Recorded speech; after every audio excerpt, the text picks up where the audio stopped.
கமபதனி ஓங்காரே நாதமேது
குறிஞ்சி இழுத்து ஆளக்கூடிய நம்பி மன்னனுக்கும் நங்க முகனுக்கு வளர்ப்பு மாலா வளர்ந்தங்கூட என் பெயர் வள்ளி. இருந்தாலும் தமிழ் என்றால் அழகு, அழகு என்றால் முருகன். இப்படியாப்பட்ட முருகனை வணங்க வேண்டும். கந்தா, கடம்பா, கதிர்வேலா, சண்முகா, சரவணா, முத்துக்குமாரா உன்னையே நம்பியிருந்தான் கூட இந்த வள்ளிக்கும் இந்த நாட்டு மக்களுக்கு அருள் வேண்டும். முருகனை வணங்கணும். முருகா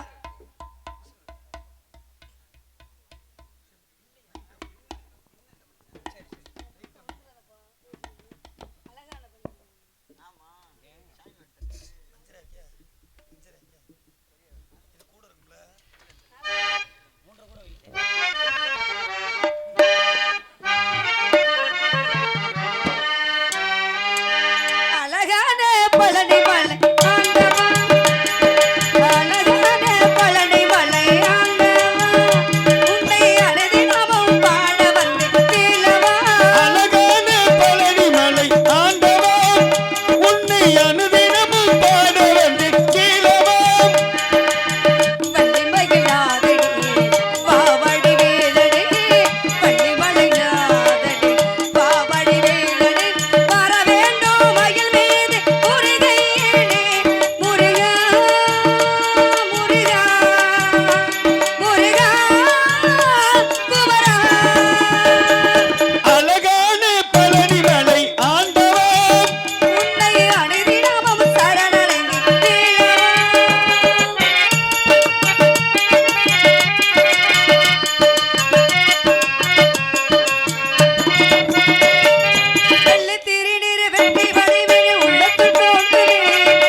தோன்றி மண் தோன்ற காலத்தை மூத்த குடி நம் தமிழ் குடி.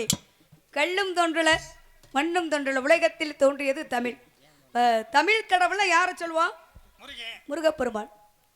தமிழ் கடவுள் முருகப்பெருமான். தமிழர்கள் வந்து முதல்ல தொழில் தொடங்கணும் அப்படின்னா முதல்ல யாரை வணங்குவான்? விநாயகப் பெருமானை வணங்குவோம். அப்ப விநாயகப் பெருமானை தமிழ் கடவுள்னு சொல்லல, முருகப்பெருமானை தான் தமிழ் கடவுள்னு சொல்றோம். முருகப்பெருமான் தமிழ் கடவுள். தமிழ் கடவுள் முருகப்பெருமான். தமிழுக்கு தலைவன் சிவபெருமான். தமிழுக்கு தாத்தா உவே சாமிநாதன். அப்ப தமிழ் கடவுள் முருகப்பெருமான். அப்ப முருகப்பெருமான் ஏன் தமிழ் கடவுள் நம்ம சொல்றோம் அப்படின்னு காரணம் இருக்குல்ல? இருக்கும்ல, இல்லாம சொல்லிருப்பாங்களா? கல் தோன்றி மண் தோன்ற காலத்தை மூத்த குடி நம் தமிழ் குடி. கல்லும் தோன்றல மண்ணும் தோன்றல உலகத்தில் தோன்றியது தமிழ். ஊர்கள் வேறு பாஷைகள் வேறு. இப்போ தமிழ்நாட்டு இளைஞர்கள் வந்து வெளிநாட்டுக்கு போகிறோம். இப்போ வெளிநாட்டில் போய் ஒரு 6 மாதத்தில் அவங்க என்ன பேசுகிறாங்களோ அவங்க பேச்சை நம்ம கற்றுக்கலாம். ஆனால் தமிழை முழுமையாக பேசுகிறோம்னா தமிழன் ஒருவனால தான் முழுமையாக பேச முடியும். வேறு யாரும் நம்ம பேச்சை முழுமையாக கற்றுக்கவே முடியாது. தமிழை தமிழன் மட்டும்தான் முழுமையாக கற்றுக்க முடியும். அப்போ தமிழ் கடவுள் முருகக்கடவுள் வணங்கலாம் கூட அந்த எல்லாமலை ஈஸ்வரியர் வணங்கணும். ஆதி எல்லாம் மூத்தவளை அண்டமலம் காத்தவளை கருமாரியம்மனை வணங்கணும் அப்படின்னு பார்க்க போனா என்னப்பா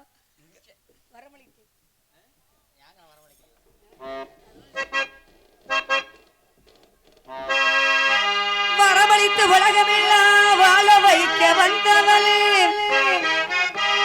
தரம் கொடுத்து வேண்டுகிறோம். காத்திடுவாள் கருமாரி, காத்திடுவாள் கருமாரி.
நம்பி மன்னனுக்கு நங்கை மகனுக்கு 7 ஆம்பளை பிள்ளைங்க.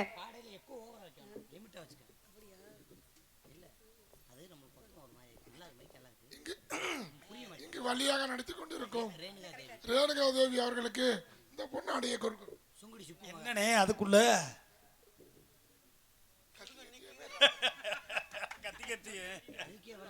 பொன்னாடை போத்தி கௌரவப்படுத்திய அன்புள்ளங்களுக்கு விளங்கினத நன்றி. வணக்கம் வணக்கம் வணக்கம்.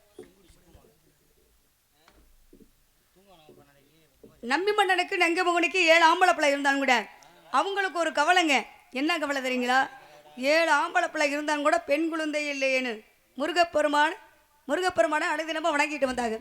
முருகப்பெருமான் அருளால வேட்டைக்கு போற நேரத்தில் வள்ளி கிழங்கு தோண்டிய பள்ளத்துல ஒரு பொம்பளை பிள்ளைய கண்டெடுத்தாங்க. வள்ளி கிழங்கு தோண்டிய பள்ளத்துல கண்டெடுத்தா வள்ளின்னு பேர் சொன்னாங்க. அந்த பொம்பளை பிள்ளை யார் தெரியுங்களா? நான் தான். இப்படியா? எதுக்காக வந்திருக்கேன் தெரியுங்களா? எதுக்கு? நான் எதுக்காக வந்திருக்கேன்? நான் எதுக்காக வந்திருக்கேன்னா முருகப்பெருமானை காதலிக்கிறக்கா நான் வந்திருக்கேன். இல்லைங்க, நான் அவர் 5 வயசுல இருந்து நினைச்சுக்கிட்டு இருக்கேன். எந்த முருகன் நான் சொல்றேன்? நான் சொல்றது பழனிமலை முருகன். நான் செந்தில் முருகனையும் சொல்ல கிடையாது.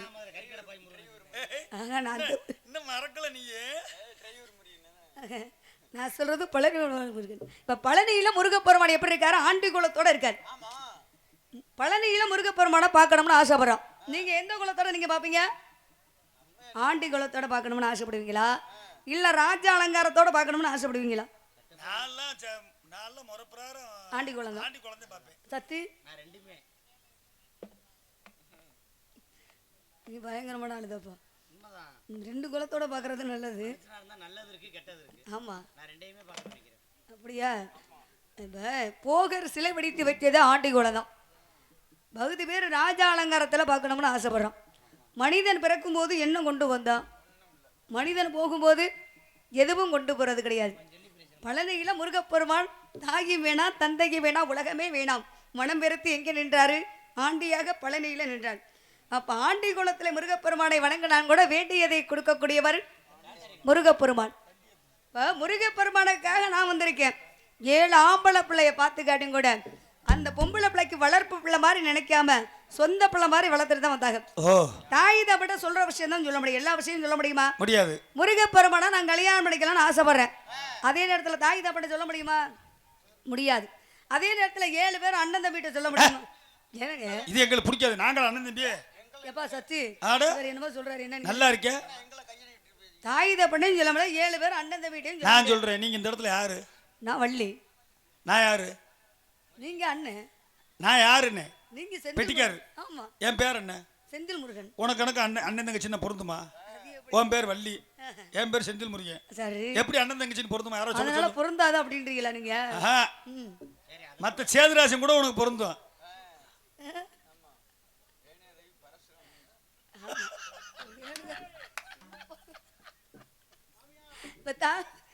தாய் அங்க ஒருத்த தாய் தப்பட்ட சொல்ற விஷயம் தான் சொல்ல முடியும், எல்லா விஷயம் சொல்ல முடியாது.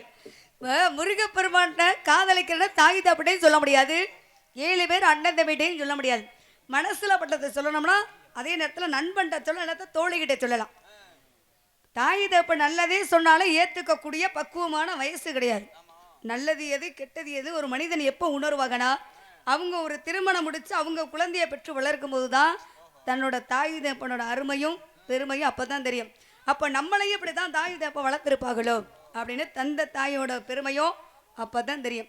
அப்போ ஒரு மனிதனுக்கு எப்போ தன்னோட தாய் தப்பனோட அருமையும் பெருமையும் தெரியும், தன்னோட குழந்தைய வளர்க்கும் போது தான். இப்போ நல்லதே சொன்னாலும் ஏற்றுக்கக்கூடிய பக்குவமான வயசு கிடையாது. இப்போ முருகப்பெருமானுக்காக நான் காத்துக்கிட்டு இருக்கேன். முருகப்பெருமானை நான் காதலிக்கிறேன். அவர் என்ன காதலிக்கிறாரோ அப்படின்னு தெரிஞ்சுக்கணும்னா என்ன செய்யலாம்? நம்பர் முருகப்பெருமானுக்கு ஏன் மன சொல்லாசை எப்படி தெரியுமா?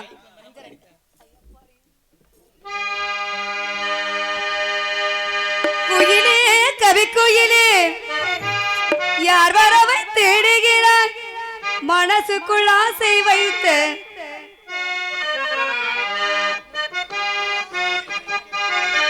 குயிலே கவி குயிலே யாரையும் பாடுகிறாய், மனசுக்குள் ஆசை வைத்த முருகன் வந்தாடா.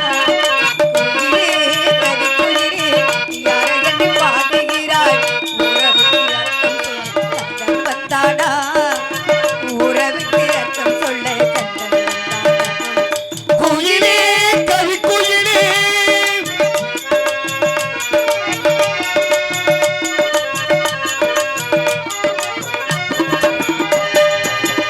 இளம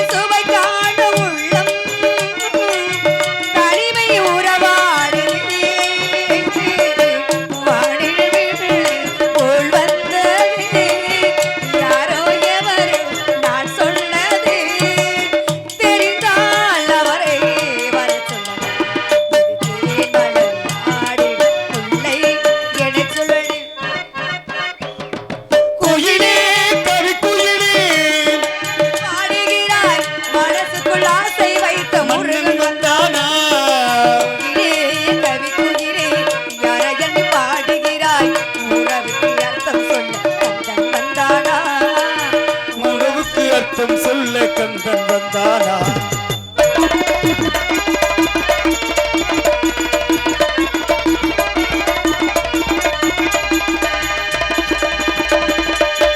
பருவ செழிப்பினிலே பணியில் நனைந்த மலர் சிரிக்கும் சிறு பெண்ணவோ நினைக்கும் நீனை பெண்ணவோ மெல்ல மெல்ல அகைந்த துள்ள துள்ள மெல்ல மெல்ல அகைந்த துள்ள துள்ள பள்ளிக்குள்ள அது நேரம் அர்த்தம் சொல்ல மன்னன் வந்தான் ஆடு முல்லை என சுழடு குயிலே கவி குயிலே யாரை என்னை பாடுகிறாய் மனசுக்குள் ஆசை வைத்த முருகன் வந்தானா குயிலே கவி குயிலே யாரை என்னை பாடுகிறாய் கந்தன் வந்தானா உறவுக்கு அர்த்தம் சொல்ல கந்தன் வந்தானா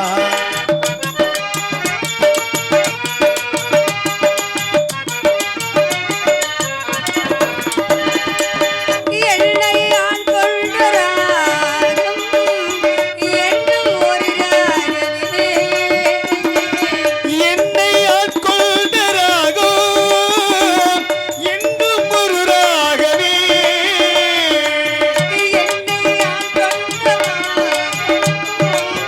கருவி உறவாடுதே சாடை சொல்ல உன் கண்களே பாடை கொண்டது என் நெஞ்சமே தெரிந்தால் அவரை வரச் சொல்லடி இது தேன் மலர் மாடு முல்லை என சொல்லடி குயிலே கவி குயிலே யாரை என்னை பாடுகிறாய் மனசுக்குள் ஆசை வைத்த முருகன் வந்தானா குயிலே கவி குயிலே யாரை என்னை பாடுகிறாய் உறவுக்கு அர்த்தம் சொல்ல கந்தன் வந்தானா உறவுக்கு அர்த்தம் சொல்ல கந்தன் வந்தானா உறவுக்கு அர்த்தம் சொல்ல கந்தன் வந்தானா உறவுக்கு அர்த்தம் சொல்ல மன்னன் வந்தான் முருகப்பெருமான நான் கல்யாணம் பண்ணிக்கிற ஆசைப்படுற மாதிரி நீங்க யாரையாச்சும் மனசுல நினைச்சிருக்கீங்களாங்க இல்ல நீங்க யாரையாச்சும் மனசுல பெண் பிள்ளைய மனசுல நினைச்சிருக்கீங்களா நாங்கள் நினைச்சுதான் இருக்கோம் நீங்க யாரை நினைச்சிருக்கீங்க ஒரு பொம்பளை பிள்ளை தப்பாருன்னா பொம்பளை பிள்ளையதான் இப்போ மனிதன் பிறந்ததுல இருந்து சாகிற வரையும் காதல் இருக்கான் காதல் இல்லையல் சாதல்ன்றீங்க காதல் இல்லாம உலகமே கிடையாது இருமணமும் சேர்ந்தாதான் திருமணம் இருமணமும் சேரலைன்னா வெறும் மனம் தான் ஒரு பெண்ணோட மனசு ஒரு ஆணோட மனசு ஒன்று சேரணும் அதே போல முருகனோட மனசு என்னோட மனசு ஒன்று சேரணும்னு ஆசைப்படுறேன் முருகப்பெருமானுக்காக 5 வயசுலேருந்து காத்துக்கிட்டு இருக்கேன் 5 வயசுலயே 5 வயசுலேருந்து 11 வயசு முருகப்பெருமான மனசுல கடவுளாக நினைச்சேன் 5 வயசுலயே பழுத்திருந்திருக்கு 5 வயசுலேருந்து 11 வயசு வரையும் முருகப்பெருமான மனசுல கடவுளாக நினைச்சேன் இப்போ 12லேருந்து எனக்கு 13 வயசு நடக்குதுங்க 13 வயசு நடந்து முடிகிறக்குள்ளேயும் முருகப்பெருமான் எனக்கு மாலை மாத்தணும் முருகப்பெருமானுக்கு திருப்பரங்குன்றத்தில் ஏற்கனவே திருமணம் முடிச்சாச்சு தெய்வ யானைய நான் 2ஆம் தாரமாக வாக்கப்படுறேன்னு ஆசைப்படுறேன் எப்படி அடுத்த புருஷனை வாக்கப்படுறதுக்கு ஆசைப்படுறீங்களே அதனால சக்கலாத்தி சண்டை தானே வரும் வருமலே இது இது பேராசை தானே அப்படி நான் நினைச்சாலும் கூட என்னோட மனசு ஏத்துக்க மாட்டேங்குதுங்க ஏன் முருகப்பெருமானை நினைச்சா சாப்பிட்டா சாப்பிட முடியல தூங்குனா தூங்க முடியல என்ன ஏன் அடிக்கடி வந்து கேள்வி வைக்கிறாரா அப்படி இல்லைங்க அவர் என்ன படுத்துறவாருன்னா காதல் படுத்துறவாரு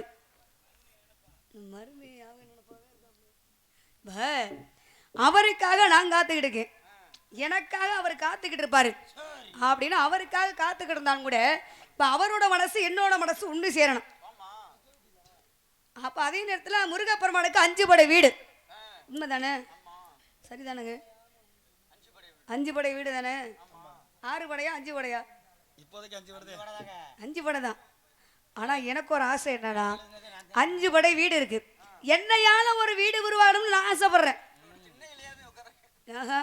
நான் சின்ன வீடு ஆசைப்பட மாட்டேன் நான் ஆசைப்படுறது பெரிய வீடாக தான் ஆசைப்படுவேன் அப்போ 5 முருகப்பெருமானுக்கு 5 படை வீடு இருந்தாலும் கூட என்னையால ஒரு வீடு உருவாகணும் 6வது படை வீடு அப்படின்னு என்னையால ஒரு வீடு உருவாகணும் இப்போ நாடக சிறப்பான முதல்ல ஒளிவெருக்கி இரண்டாவது பக்கமெல்லாம் உங்களை எல்லாம் சந்திச்சு ரொம்ப நாளாச்சு. ரொம்ப நன்றி. சேது சேது எப்படி நல்லா இருக்கீங்களா? ஆனால் இன்னைக்கு தான் உங்களை சந்திக்கிறேன் சத்தி. எத்தனை வருஷம் ஆச்சு? முதல்ல ஒளிபெருக்கி இரண்டாவது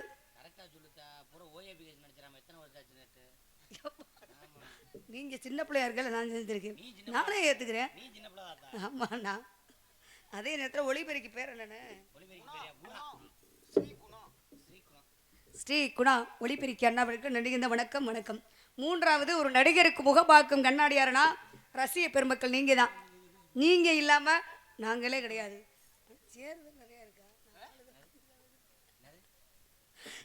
அதே நேரத்துல தாய்மாரெல்லாம் உட்காந்துருந்தாங்க, தூக்கம் வந்துருச்சு அவருக்கு.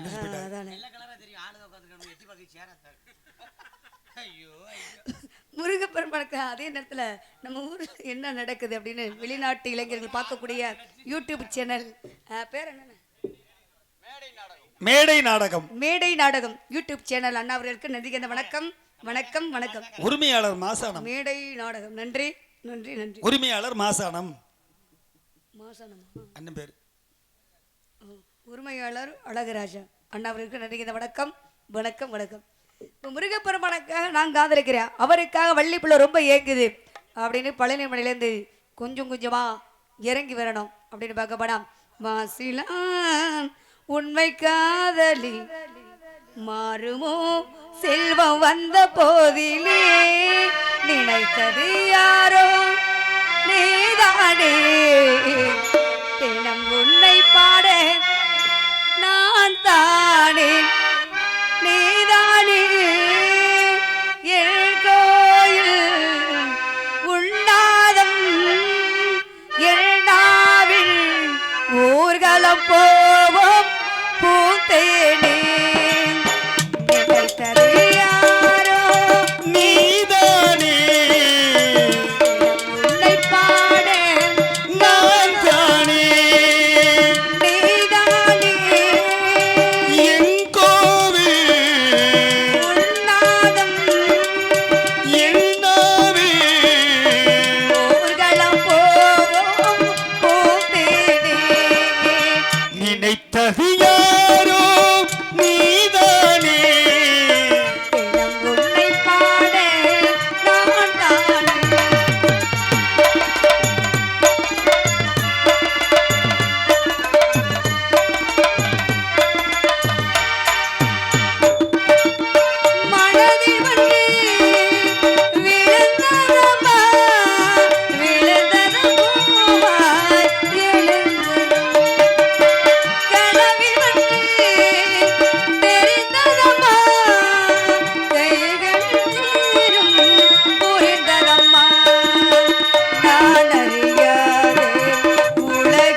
அதே நேரத்தில் இப்போ முருகப்பெருமானை நான் காதலிக்கிற மாதிரி எங்கள் அண்ணனும் தோழியும் காதலிக்கிறாங்க.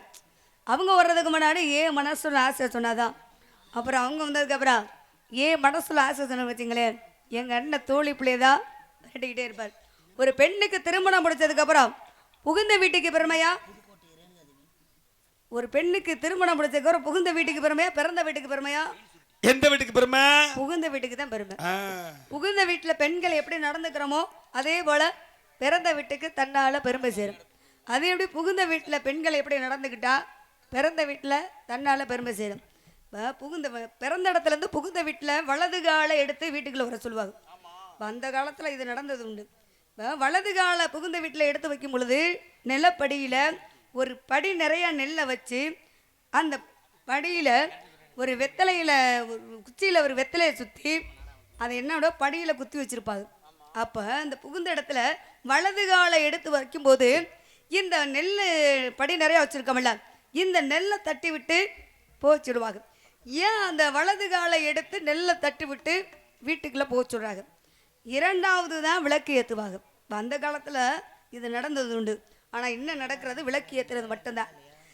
ஏன் விளக்கு ஏற்ற சொல்கிறாங்க அப்படின்னா, விளக்கு ஏற்றுறதுக்கு என்னென்ன தேவைப்படும்?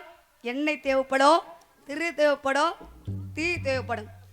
அப்போ இந்த குடும்பத்தில் நல்லதோ, என்னோட குடும்பத்தில் என்ன நடந்தாலும் எண்ணெய் மனங்கோடாமல் எண்ணெய் திருத்தி மனங்கோடாமல் இந்த குடும்பத்தில் நான் நடந்துக்கணும் அப்படின்னு அந்த பெண்ணாகப்பட்டவள் இரண்டாவது விளக்கு ஏற்றுறாங்க.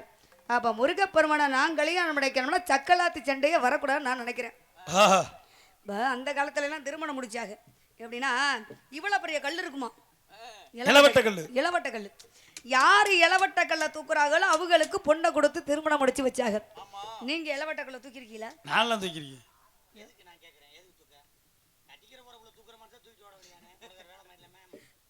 அந்த காலத்துல அப்படி நடந்ததுப்பா. அந்த காலத்துல யாரு இளவட்டை, இப்ப இளவட்டக்கல்ல 120 கிலோ இருக்குமா? எங்க ஊர்லயே கிடக்குன்னா இருக்கு.